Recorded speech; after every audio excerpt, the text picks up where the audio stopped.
the reason that people outside of Tennessee need to pay attention to what's going on in Tennessee is not because we're a swing state. We're not a swing state, but we are the tip of the spear when it comes to the quote unquote culture war that's happening in this country. This is a laboratory of theocracy where Republicans figure out what they can get away with and export it to the rest of the country. And that's why you need to pay attention to what's going on here.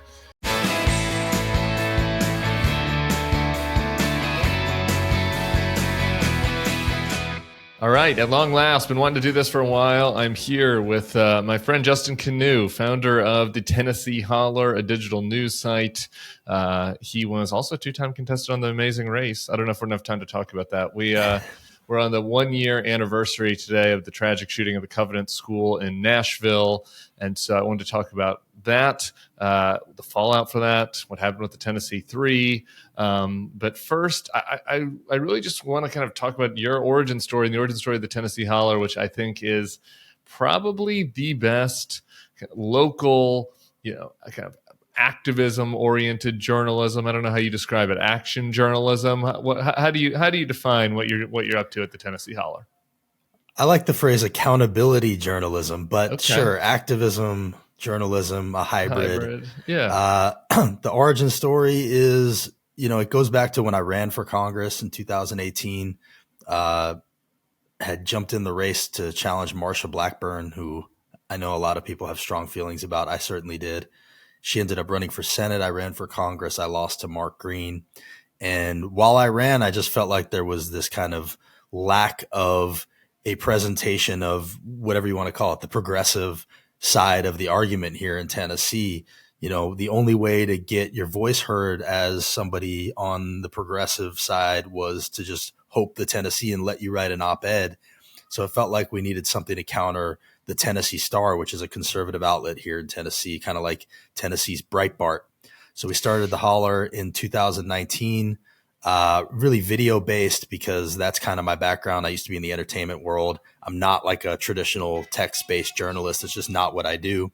And we started in 2019, and one of the first things that happened was we helped get rid of this really corrupt speaker, Glenn Cassida, who was the speaker at the time and my state rep. And that kind of put us on the map. Phil Williams really lit the match, but we poured gasoline all over it. And we've become this kind of dog with a bone group of accountability journalists across Tennessee. There's 10 Hollers hollering now. I spend a lot of time up at the Capitol trying to hold Republicans accountable because they're the ones with the power. Democrats too, when they do stuff we disagree with. But, it's kind of a weird hybrid, like you said, of journalism and activism. And, we're openly progressive. We don't hide what we're about. And that's what we are. Yeah, I think that candor is important and that authenticity. That's what people want. And as local news has been hollowed out, across the country, everywhere, there is just this big gap where people are not getting information. It's being filled by national news sites and conservatives on the right. They filled that gap with a lot of misinformation, a lot of bullshit from these national outlets, right? Either it used to be talk radio and now it is, the Breitbarts that you mentioned, or the podcast world, the Steve Bannons, the Candace Owens. Like there's just this huge ecosystem of right-wing news. And, I think particularly in red states, which is why you said they're 10 Hollers. I think they're all in Tennessee. I've been pushing you to, kind of take it national, but that can be another conversation. But in these red states, like folks are not getting the straight news, but they're also not really getting a different perspective from the MAGA perspective, whether it be progressive, liberal, or just kind of centrist pro-democracy. It's hard to find that a lot of times, even in these local markets. And so I think having both is so critical. And when you guys are out there, have you felt like there was just a thirst for this among folks that you're talking to in the state? Absolutely. Even just in the time we've existed, we've seen a lot of the reporters that have that knowledge of what's gone on here over the years go away. A lot of the publications have less reporters at the Capitol. And like you said, into that void comes this disinformation, comes, outlets that really all they do is act as stenographers for the people in power. They don't challenge them. They don't push back. And so it's been a real problem, and it's helped facilitate the drift to the extremes, I think, in a state like ours, because people aren't getting the other side of the story, what I call the truth. Who was it? It was Christiane Amanpour recently said, be truthful, not neutral. And I think a lot of the outlets that exist are trying to find that middle ground, trying to be neutral. And it's really detrimental. And it's, in a lot of ways, it's put us where we are. So what we try to do with the Holler, we don't lie. If we get something wrong, we fix it. But we frame things in a more, aggressive way that lets you know what's actually going on here. The example that I always go to is there was a statue in our Capitol of Nathan Bedford Forrest in a place of honor in our Capitol. Ugh. Well, Nathan Bedford Forrest is the first Grand Wizard of the KKK. And so people were showing up to protest it. And the articles about it were people protesting Nathan Bedford Forrest. Well, our headlines were protesting the first Grand Wizard of the KKK. It's true. And it tells people what's actually going on in a way that people can understand and resonate. And sure enough, after 2 years of headlines like that, it's gone. So I think you have to tell people what's really going on, and framing is really important. So that's what we've tried to bring. Yeah, hell yeah. I hate this. I love the statue argument. It's like, oh, we need to respect history. It's like, no, like this guy, we can learn about Nathan Bedford Forrest and learn how he was a racist piece of shit. We can learn about it in the history books. It can be in the book. Museum. Exactly. He doesn't need to have a statue of honor. Okay. Another example of how aggressive you guys are. I pulled a little audio from a press conference with Governor Lee, and let's just take a listen to this exchange on the drag queen bill that they were putting forth to ban drag shows in Tennessee. Josh? Dressing in drag in 1977. Remember this? What a ridiculous question that is. Conflating something like that to sexualized entertainment in front of children, which is a very serious subject. Drag is not sexual. Andy, what you got? Do you remember it? Is this you? Andy. I'm just wondering if you're aware of any specific cases or instances that this bill would stop. Are you aware of specifics in terms of the problem? I think the concern is what's right there in that building, children that are potentially exposed to sexualized entertainment, to obscenity, and we need to make sure that they're not. I think that's something that should happen in Tennessee, and it will because of this bill. Would you be okay with Thank drag all queens? for your time today. Appreciate it all. Thank you. Is it okay if drag queens come to the school? Because this is you. This is you at a high school, Governor. This right here is you at a high school. Yeah. Is it only illegal when gay people do it, Governor? Have you talked to your sister about the bill, Governor? Well, you left that part in. Good. Yeah, that's a shame. What was the deal? What I left that in because I wanted to know what's the deal with his sister. Is his sister a drag king, or I don't know the story of the Lee family. Governor Lee's sister is married to a woman, and it's something that he doesn't like to talk about.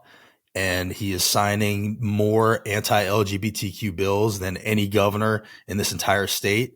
Never talks about it, and so we talk about it. We mention it. I think it's important for people to understand the hypocrisy of this man and how even when it's someone in his own family, an immediate family member, he's still willing to do this stuff that attacks that community. And actually, and I'll say this, I haven't really said this publicly, but like the one call that I ever got from the governor's office to say, hey, don't do that, was about that when I mentioned his sister. And I told them, absolutely not. I'm still going to mention it. And I'm still mentioning it right now. I think it's an important detail. But thank you for that trip down memory lane. That was a fun day. And the one time that I brought some visual aid to the presser. Yeah. For the YouTube fans, we'll put up a picture. It does lose a little bit in the audio format without the picture of Governor Lee with his pearls on. There were kind of some nice pearls. I wonder if he still has them. I could wear them on MSNBC. They were great pearls. And also I should point out that there was a group that took out billboards in Tennessee and put that picture of him in drag in his yearbook photo up when that was happening. You know, it's just important to understand how hypocritical these people are, and it really flustered him. Although I will say, Speaker Sexton and Lieutenant Governor McNally do not let me in their pressers. Governor Lee, to his credit, I still go to his pressers and he still takes a question from me. So, you know, after all that, he still lets me into his pressers, and I do want to give him credit for that. I guess, sure, we'll give him a little bit of credit, but and I guess you don't have to. I will. It's sort of like a double-edged sword on the free speech, right? It's like, okay, well, I will let the Tennessee Holler into my press conference, but I won't let people, do drag shows, do drag story hour, or let parents decide. Parents' rights, unless a parent wants to take their kid to a drag queen story hour, then that parent doesn't have rights anymore.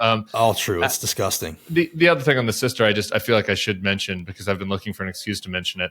It's the same story in Louisiana. Governor Landry's brother is gay and has been an outspoken advocate for gay rights, and the whole situation is tragic, and he's advancing anti-gay legislation in the state now in 2024 anyway, and it's gross.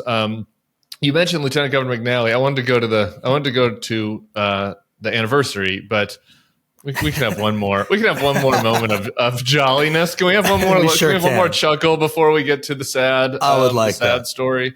One of the other things Tennessee Holler has broken. I'm pretty sure this is when.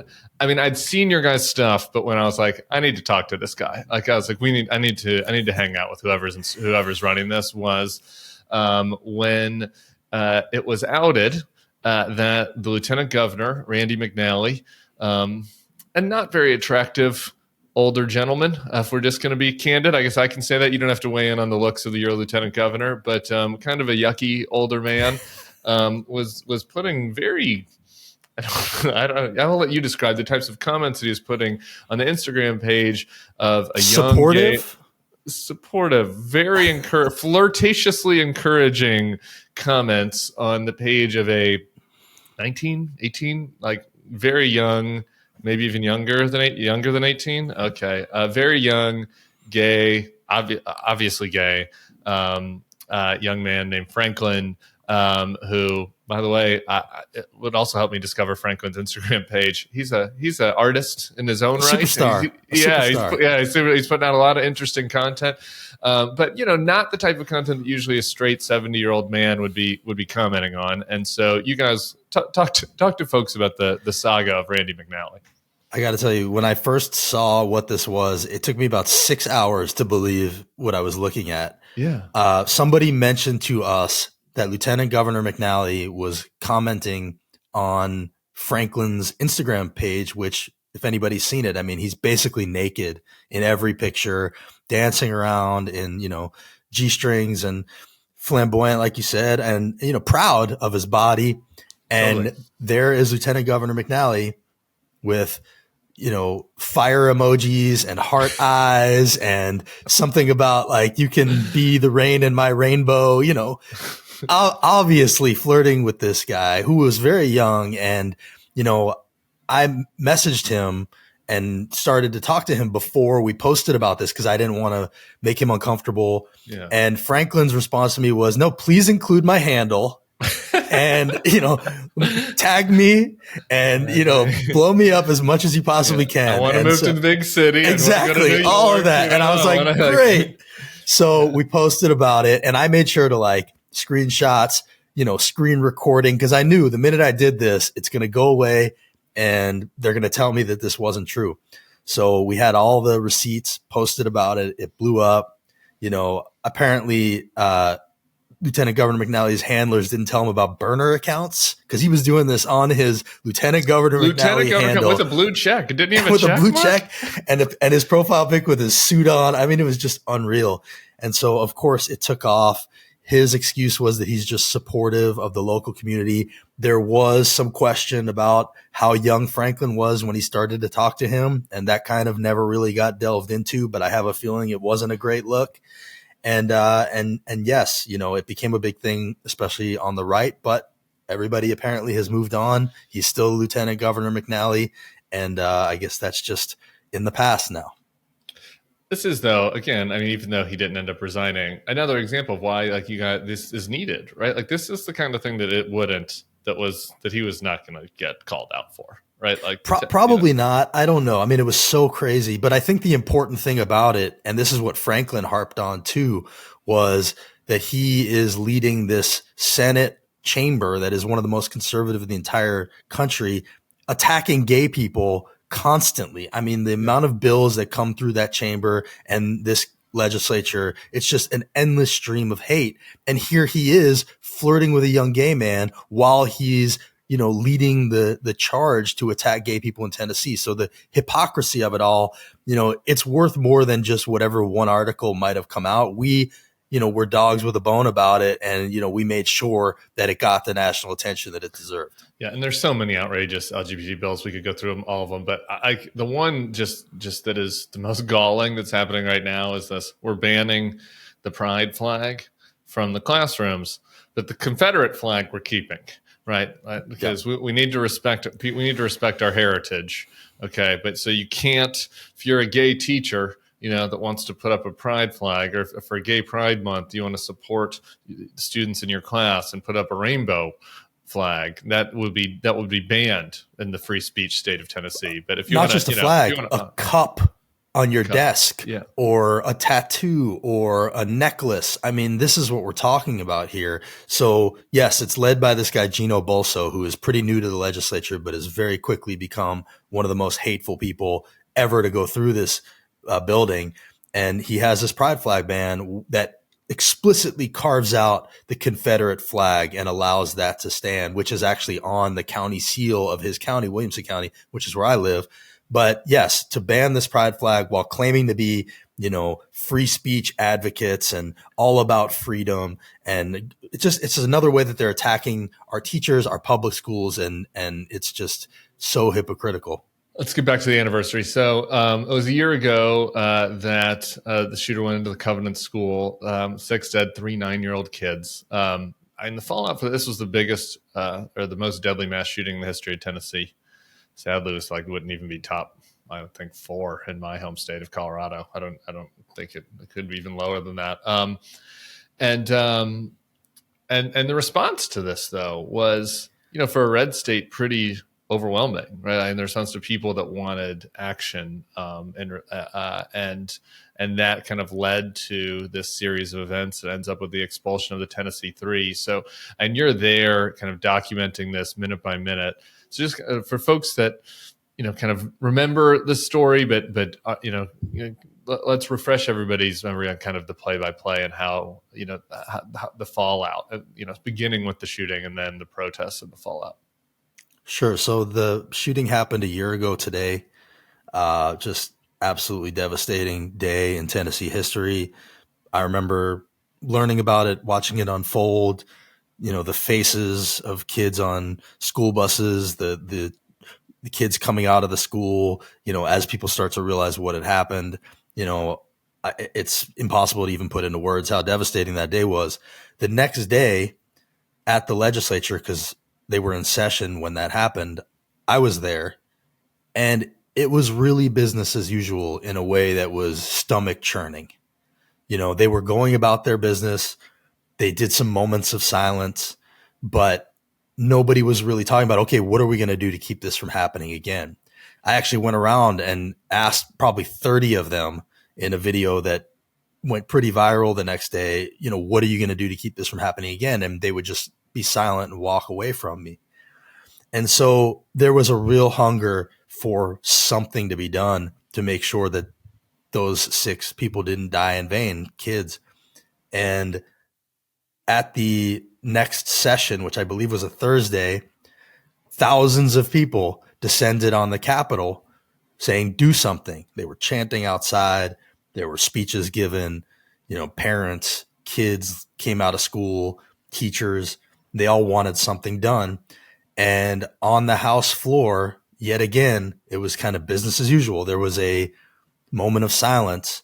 But then when a few of the members, Pearson, Jones, Gloria, and I think there were maybe some others that tried to talk, they just wouldn't even let them really talk about what had happened. It wasn't like a processing moment. It was let's move on. We don't want to talk about guns. Guns are taboo in this state, which has more than our share of gun violence and is actually loosening gun laws. And so when they were cut off, they had their mics cut off, which happened a lot here. The Justins and Gloria at their side, they went into the well to go say, we need to do something, banging on the well in the legislature. And they immediately cut that mic, gavelled into session after like 5 minutes. And for about 15 minutes or so, the Justins and Gloria stayed in the well, basically like, we need to do something. Jones had a bullhorn. And it was a cathartic moment because the thousands of people that had shown up asking for something to be done, that was an extension of them. And if that hadn't happened, those people that showed up would have felt completely unheard. So they were doing that to sort of be an outlet for the anger and, desperation, frankly, of the people who showed up that day. And it was much needed. And the Republicans in charge absolutely lost it over that. They started saying it was an insurrection.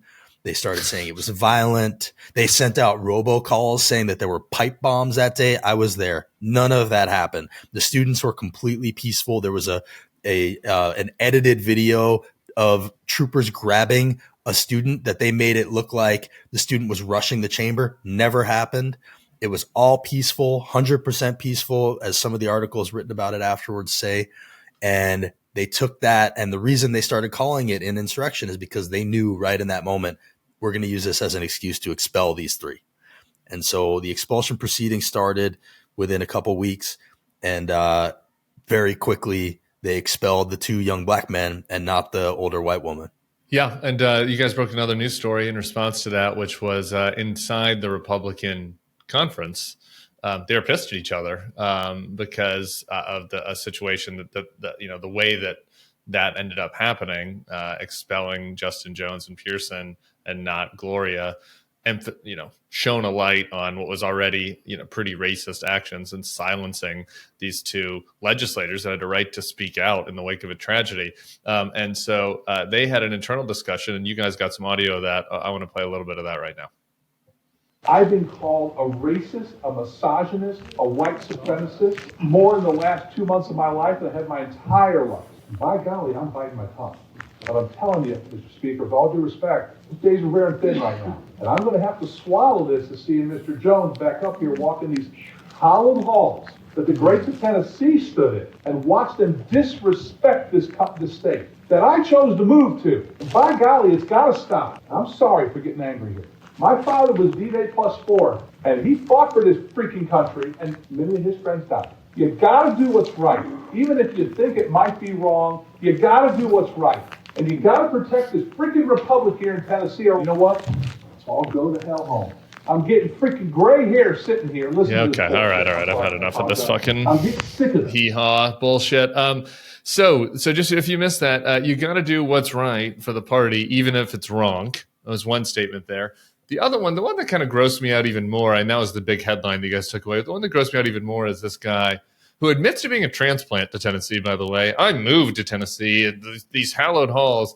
He's like, now I have to swallow watching Justin Jones walk through these halls. An elected representative, a black man, this guy could not even bring himself to see him walk through the halls, to see him have the same privileges that he does as a white legislator, to hear him speak his mind about what should be done in a democracy when kids are being slaughtered. And these guys are like, we can't even let these young black representatives, progressives, speak and walk in here. They're not worthy to walk amongst us. And it was fucking sickening. It's sickening. And when we had Gloria on this podcast last year in response to that, she said that, that audio that you guys had was pretty representative of the conversation she was hearing in private for a long time.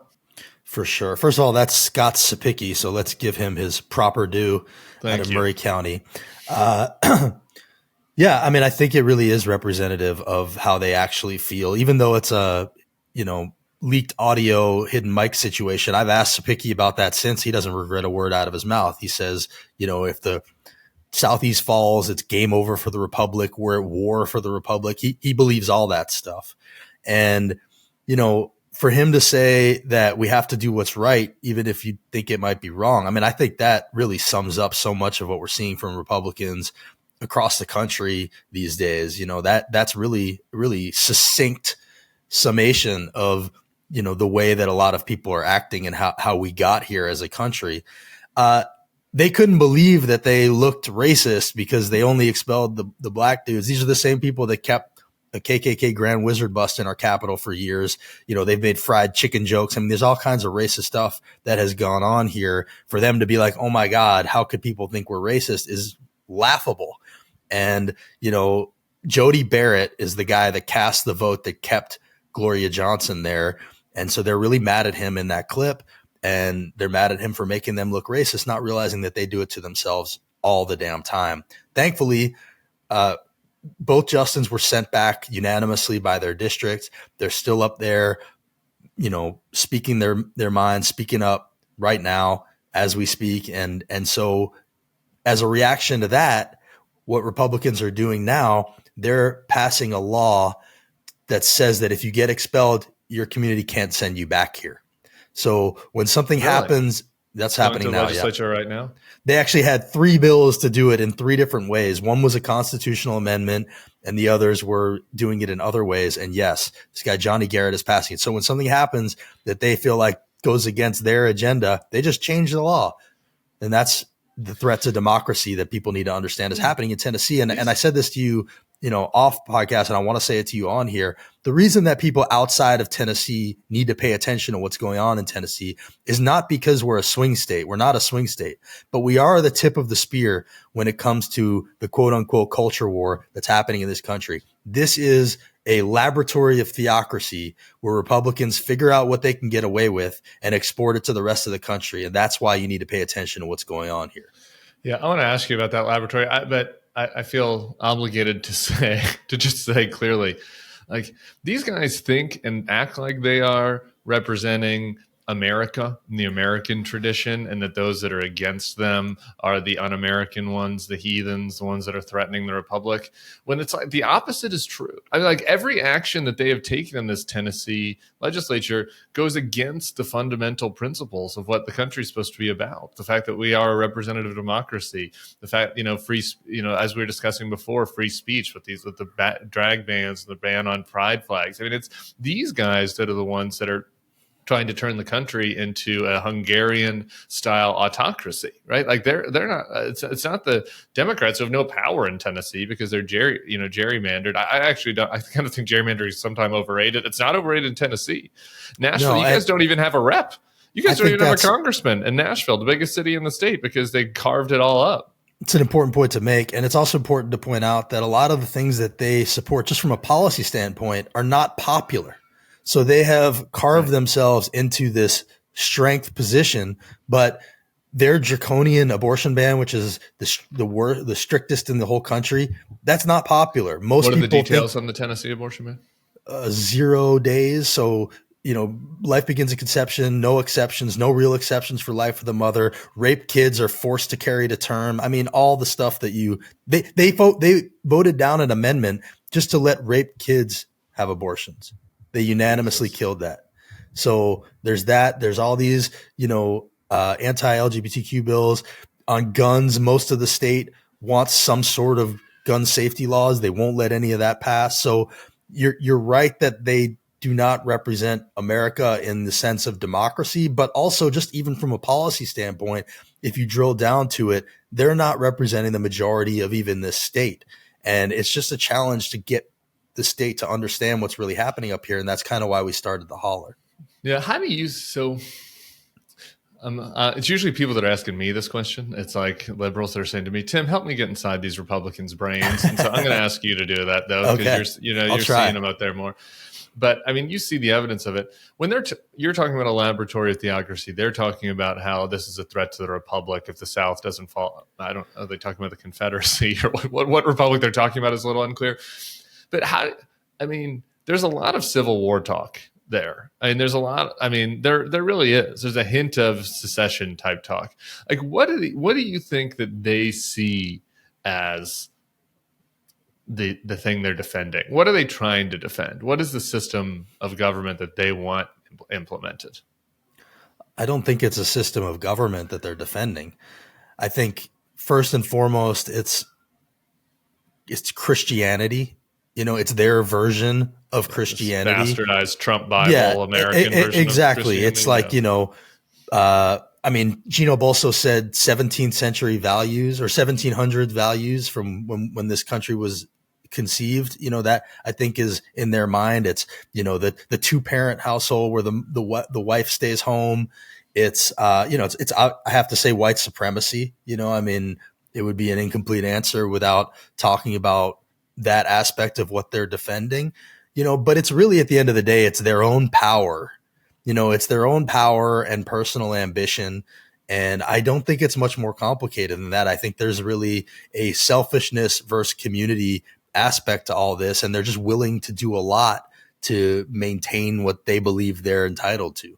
We're a year out now. We were talking in the green room. You said that they're passing, that they were on the 1-year anniversary today, like kind of honoring the rifle or something. There have been no gun laws. Have there even been school safety type things? Have they done anything in response? The one thing that they did to make themselves feel better was they passed a law about fire alarms, where you have to have like a different fire alarm process if there's a shooter in the building than you do if it's a fire, because on the day, right. Because when Covenant happened, I mean, in a serious way, when Covenant happened, I think there were some kids that ran out into trouble because they thought it was a fire. And so, there is something to that, as far as maybe it's something that needs to happen, but it does not get at the root of the problem, which is, a proliferation of guns throughout our state, as evidenced by the amount of people that are dying here every single day. And we're honoring the Tennessee rifle today. Yeah, the Tennessee rifle is being honored in state government committee by Rep. Mark Cochran, who, his defense was, well, I scheduled it for last week and they rolled it a week. Today is their final calendar. It'll be interesting to see if he actually goes through with it. I get this question, so I get to give it to you. Do you think about leaving? You worried about being in Tennessee? What's your how do you kind of process all of that? I mean, I'd be lying if I said it hadn't crossed my mind or other people's mind. It's constantly a conversation that I'm hearing about here in Tennessee. Part of me worries that, by telling people what's happening here, we're chasing away a lot of good people. But I just think this is a fight that has to be fought. I do love Tennessee. I love living here. We've lived here for 7 years. There's a lot of great stuff about Tennessee. Great food, great music, some great people.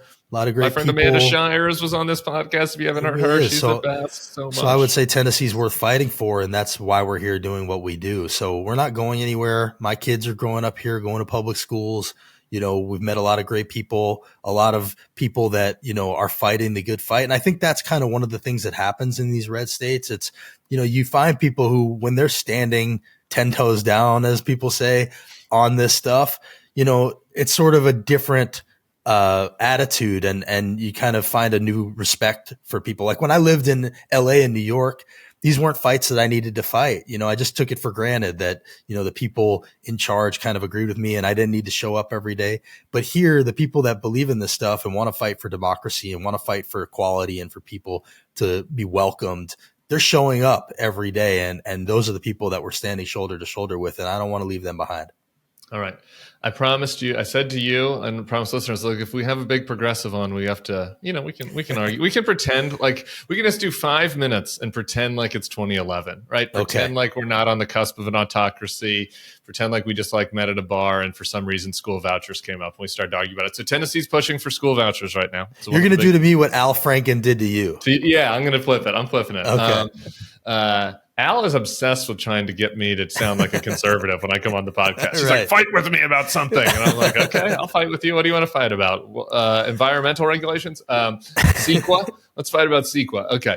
I don't really want to fight about vouchers, but I do want to hash this out because I want to acknowledge up top that these fucking Christian nationalist bastards we've been talking about, I don't really want them in charge of anything with regards to schools. And I would rather that they not, be making these decisions at all.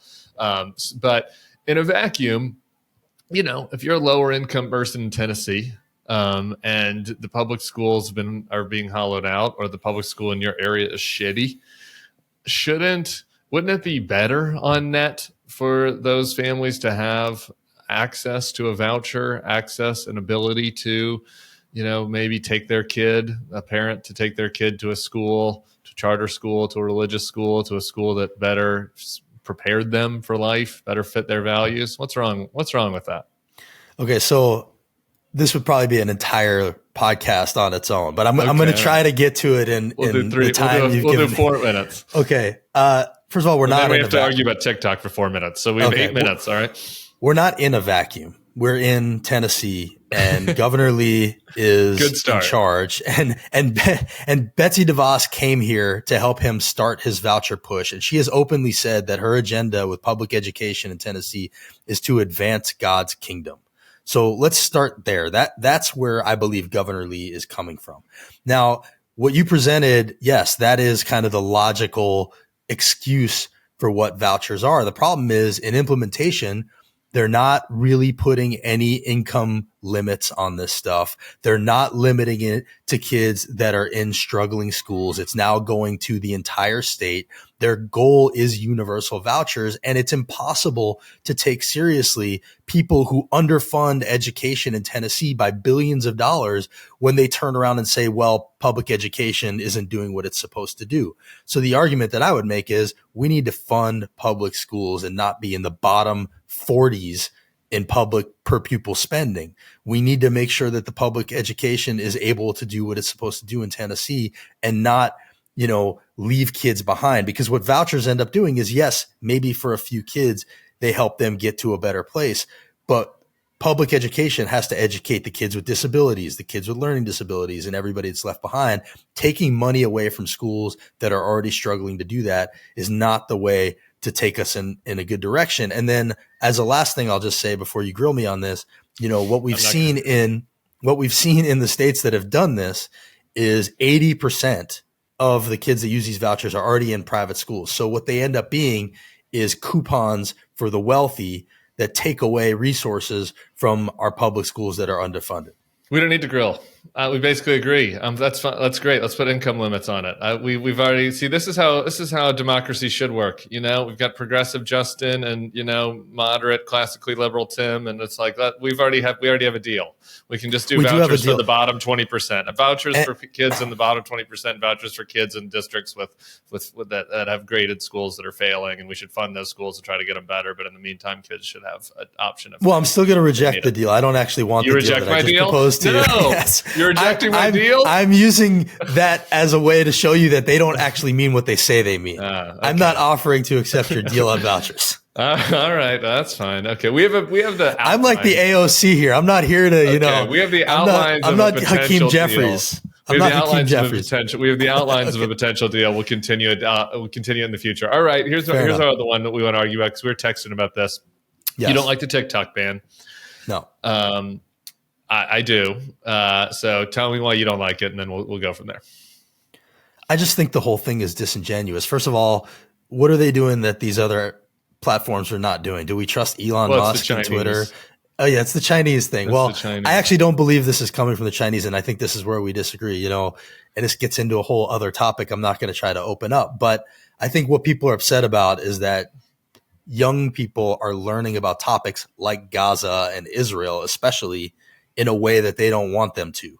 And so, we saw the head of the ADL, Jonathan Greenblatt, say we have a TikTok problem. And then 3 weeks later, we see a 50-0 vote in committee to potentially ban TikTok. I don't think banning TikTok is the answer. I think TikTok informs kids, young people especially, keeps them politically engaged. I think Democrats especially are wrong for supporting this politically. And I just don't think anything is happening there that's not happening on the other platforms. There's a lot of lack of information happening. I mean, just taking Gaza as an example, I'm scrolling through TikTok the other day, and there was a picture of something that was happening in Syria 3 years ago, and that the young person that's doing the citizen journalism is acting like this is happening in Gaza, and it has 1 million views. And this is obviously happening other places. There's Fox. Yes. There's plenty of places where so I'm not saying this is a unique thing to TikTok, but I also think that the TikTok, we probably shouldn't be encouraging kids to only receive their news from the TikTok algorithm, particularly when, and I think in TikTok also, if you're on it and you use it frequently, I don't like Elon either, but my Twitter feed is mostly things that I've selected and opted in. Have you looked at the For You feed lately? I have you looked at the feed and it's garbage. But right, it's pretty, but my Instagram feed is mostly people that I've opted into. My TikTok feed is all random shit. Like I'll be scrolling through and it'll be like, some 22-year-old in Arizona who's doing like a shirtless news report about what's happening, and then I'll scroll up and it'll be like some basketball report from Serbia, sure. And it's like I have no idea where these things are coming from, and I think it's easy for a foreign government. We're not saying get rid of TikTok altogether. It's like let's not let a foreign government put their finger on the scale of this kind of black box algorithm where we don't know why things are being served to certain people. We don't know why things are being surfaced versus not surfaced. I just think that's a different animal than a opt-in social media. I see what you're saying. I just, I think maybe open up the algorithm or something like that. Saying it's not a ban, it feels like it is a ban because we're just making them sell it. We're making them sell it to an American. But what if they don't? Then it's a ban, right? I mean, that's the whole point. But, and again, I'm not saying unregulated social media. I just don't necessarily think that they're doing anything that isn't happening there's plenty of disinformation on Twitter.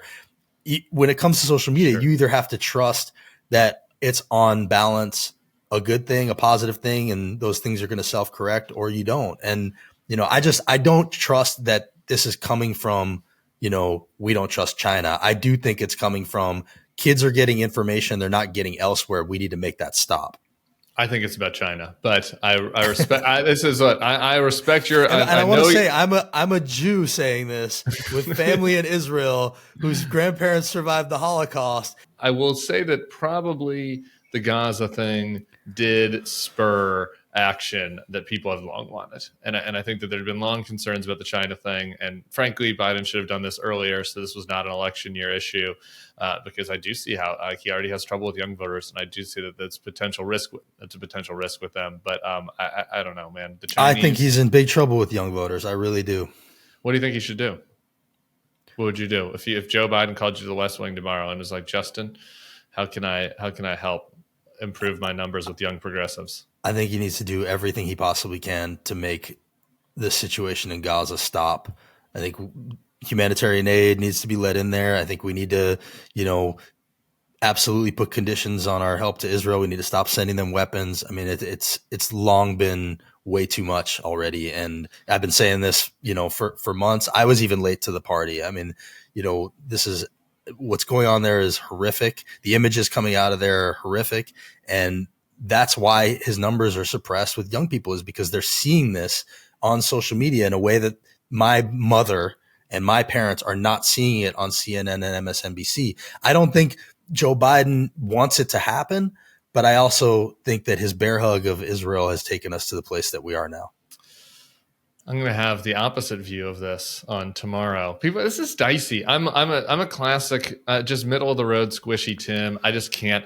I think Joe Biden's in a really tough situation. I think he's been handling 100% it well, and I think that a lot of the young progressives, I think that the expectations of them are crazy. There's the article that Peter Baker and Susan Glasser's kid wrote for The Atlantic about what's happening at Stanford. And I was watching the Twitter discussion about this from some of the left folks on Stanford's campus. And when one of the kids that Theo Baker had wrote about had said that, he thinks Joe Biden should be killed. And he was defending himself. He's defending. I know you don't agree with this. He's defending himself on Twitter by saying, well, would it have been wrong to say Hitler should be killed or bin Laden should be killed? He's doing a genocide. And this is where I'm like, these people are not, these young people are not getting good information. All right. Like Joe Biden is not Hitler and he's not bin Laden. He's trying to navigate a very challenging situation. He's been distancing himself from Bibi at times. And at other times he's been supportive, I think, of their legitimate right to defend themselves from a terrorist group that wanted to wipe them off the face of the planet. And it's like, if you really thought that, like, I don't think anybody's trying to get through to these young people saying, if you really thought that Joe Biden was a genocidal maniac, which was this guy's quote, in the vein of Hitler, it's like, well, then you wouldn't be saying that on Twitter, because people who live in countries that are run by genocidal maniacs are very scared to mention that they think that they're a genocidal maniac, right? Like, it's not a logical statement. Completely agree. Of course he's not. I think that's an awful thing to say. I think, and there are absolutely people out there that are pro Hamas that are happy that October 7th happened. I think that's disgusting too. You can't we can't argue about the fringes like that. I just think, generally speaking, I do understand where these young people are coming from when they say like they might not be able to bring themselves to go vote in November. And I understand that uncommitted vote was encouraging Biden to, change course. Like, I think people are trying to help him help himself. And I have this fight with my parents and, my siblings, and, they say, well, Trump is worse. And I agree. Trump is worse. Like, of course, Trump is worse. Yeah. And that's the reason that we need this to stop, and I'm not saying that I'm going to not, support a president and let Trump win. But I do understand when you have these images in your mind every single day. I mean, even this week, it's still happening. They're facing famine. Like, we have to make this stop, period, full stop. And so, I think that's the way to keep Trump out of office. That's the way to help Biden correct his numbers. And, I can't get behind this idea that like, we just need to let this go on because we have to support Israel. Netanyahu is not a good guy. No.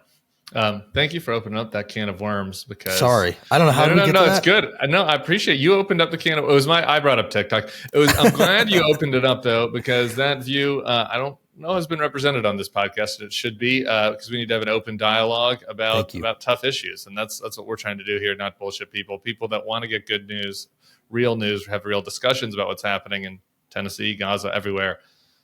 The Tennessee Holler, check it out. Be here at the Bulwark. Justin Kanew. And follow the Bulwark and support the Bulwark. I don't tell you this enough, Tim, but I do listen to you. I follow you. I know that we don't agree on every single thing, but I really appreciate what you do. I think you do it in a way that more people need to, and so I appreciate you too, Tim. Man, back at you, brother. I hope we can see each other, have a beer soon. I want to thank Justin Kanew. It is the 1 year anniversary of the Covenant shooting. I want to remember the victims: Catherine Kuntz, Mike Hill, Cynthia Peak, Evelyn Deekhouse, Hallie Scruggs, and William Kinney. 3 9-year-old kids, and they're just not doing anything about it in Tennessee. It's pretty devastating and disappointing.